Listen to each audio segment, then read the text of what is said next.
근대 400년을요, 서양 근대 400년을 비유적으로 말해보면 서양 근대는 마치 이 4개의 수레바퀴로 끌고 가는 2마리의 말과 비유할 수 있습니다.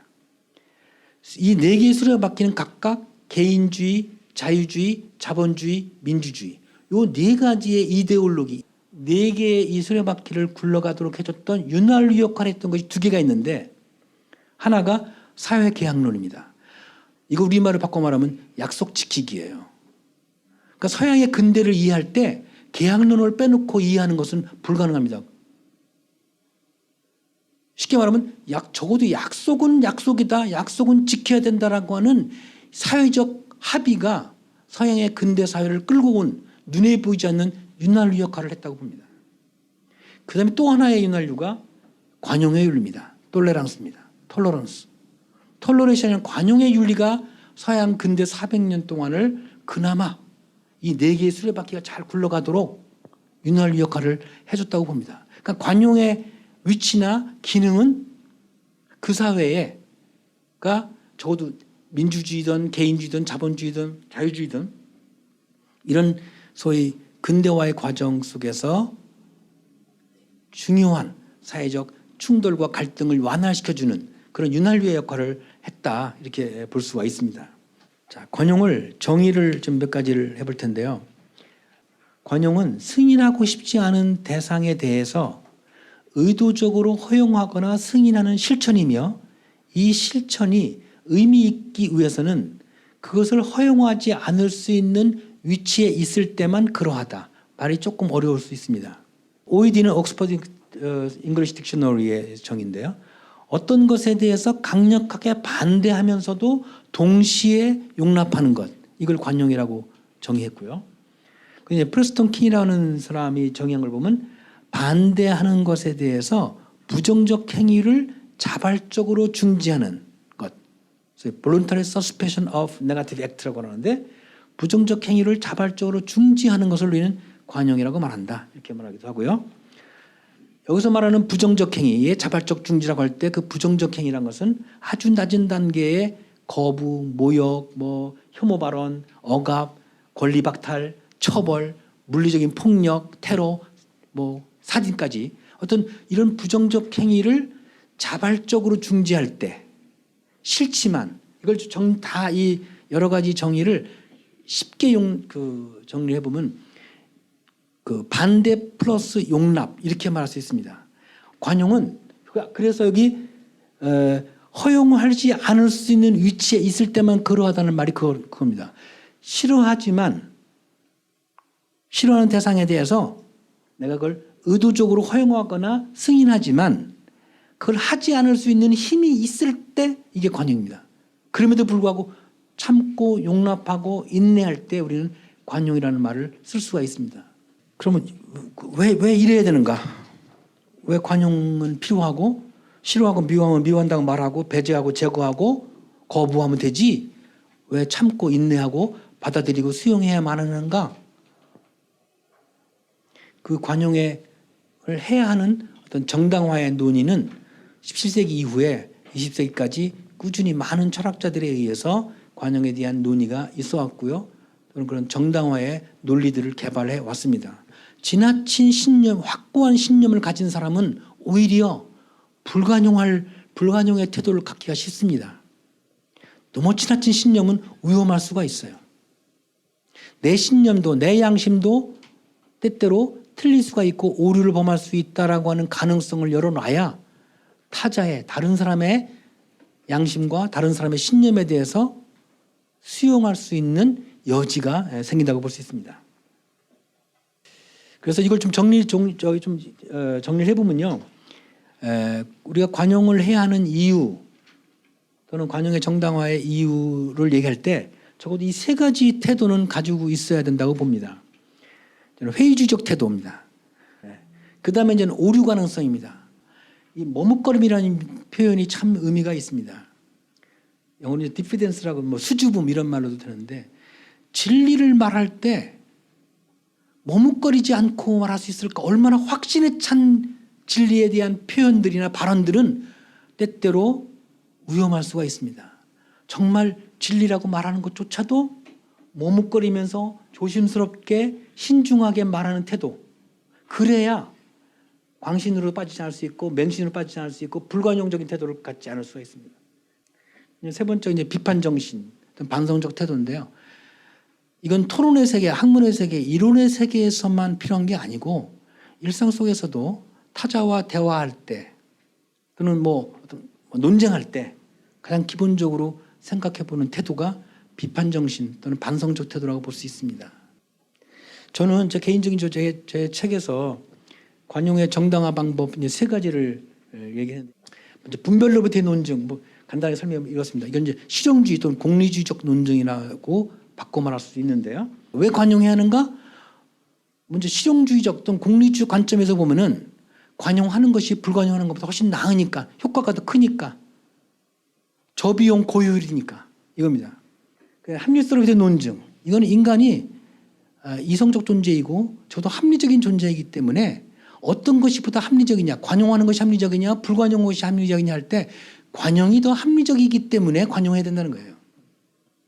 세 번째가 이제 도덕성으로부터의 논증인데요. 관용은 하나의 윤리적 태도입니다. 그래서 마치 살인하지 말라를 우리가 지켜야 되고 부모에게 효도해라, 거짓말하지 말아라 하는 도덕적 가치처럼 관용도 결국 하나의 보편적 가치로서 우리가 수용하고 또는 행동으로 실천해야 할 이유가 있다는 거죠. 그 근거가 바로 도덕적 가치라는 거죠. 관용이라는 것은 도덕적 가치이기 때문에 다른 도덕적 가치들과 마찬가지로 우리가 실천해야 하는 이유가 있다고 보는 거죠.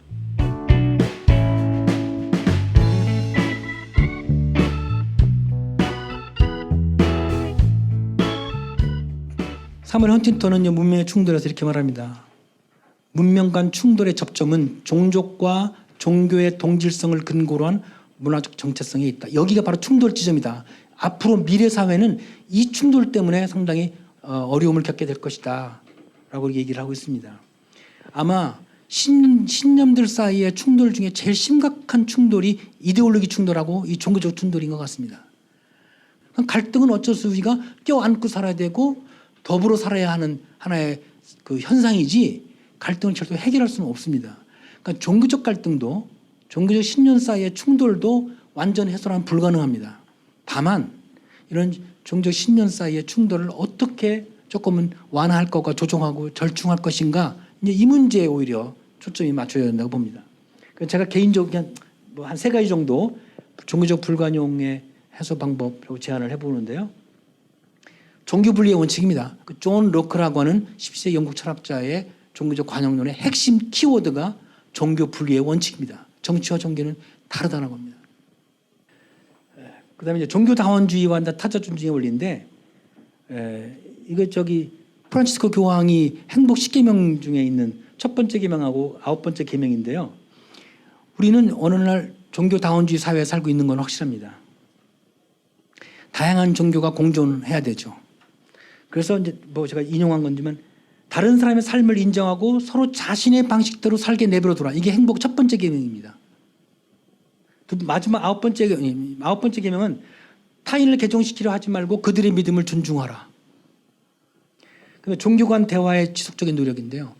요즘에 이미 오래전부터 종교 간 평화 회의인가 같은 그런 모임이 있습니다. 그래서 각 종단, 6개 종단에서 모여서 늘 끊임없이 이 종교 간 대화를 시도하고 서로 상대방 종교를 이해하려는 여러 가지 프로그램들 만들고 운영하고 하고 있습니다. 그런 식의 종교 간의 어떤 대화의 지속적인 노력이 종교적 갈등을 그나마 완화시켜주는, 다른 종교를 이단으로 보지 않는 그런 게 아닌가 싶습니다. 그 다음에 정치적 신념.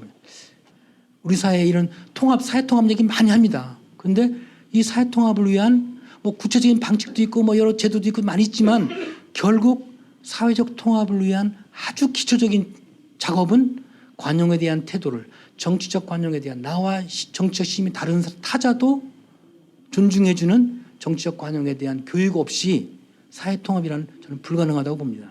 그런 의미에서 이런 이데올로기 갈등도 극복의 실마리는 결국 진영 논리에 함몰되는 게 아니라 그 진영을 뛰어넘는 소위 타자 존중의 어떤 그 관용의 태도를 갖도록 하나의 사회 의식으로 확산되는 일이 중요하다고 봅니다.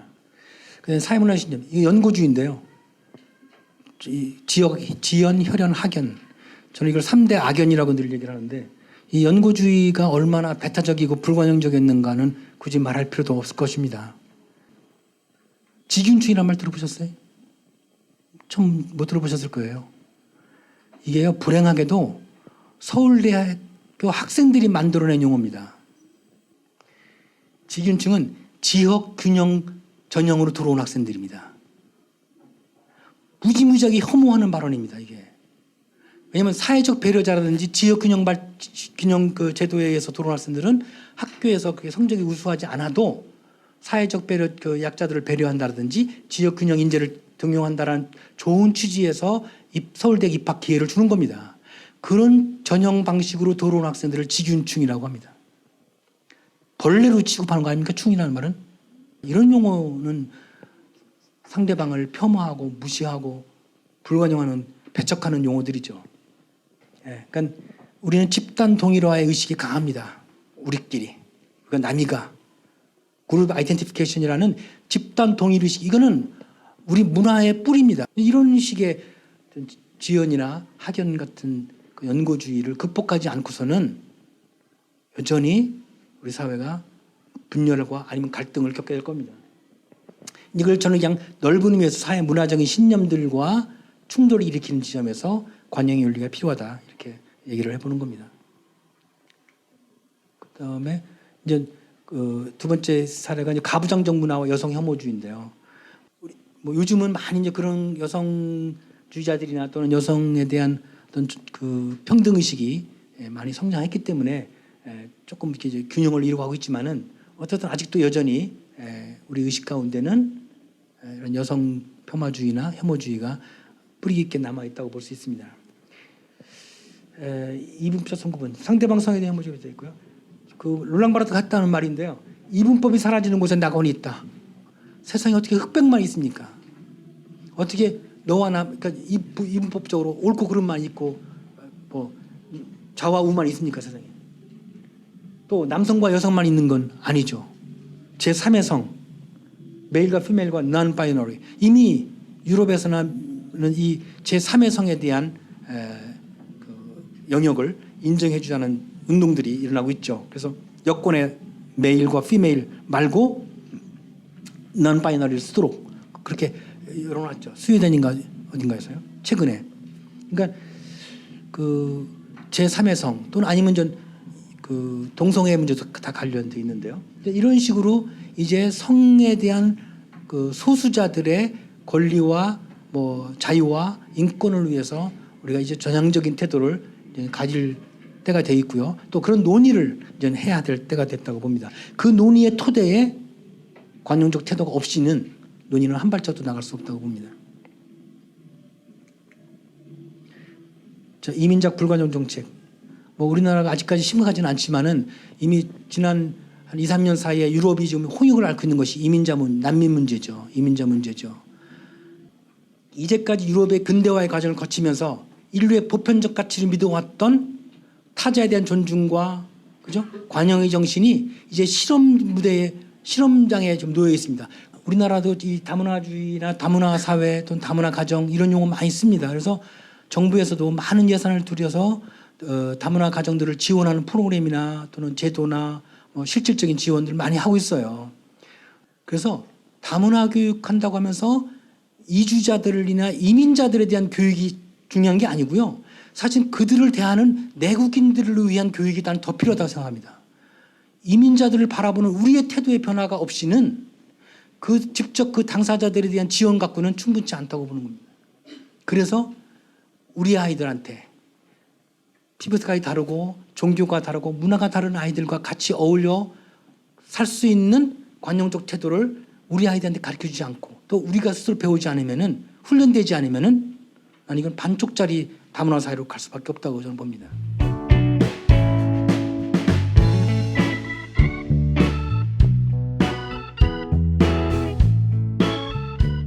우리 사회가 요즘 아이들 사이에 연대의식이 없다, 공감대가 약하다 이런 말 많이 하는데 휴미라고 하는 사람이 이제 이 공감에 대한 이야기를 많이 합니다.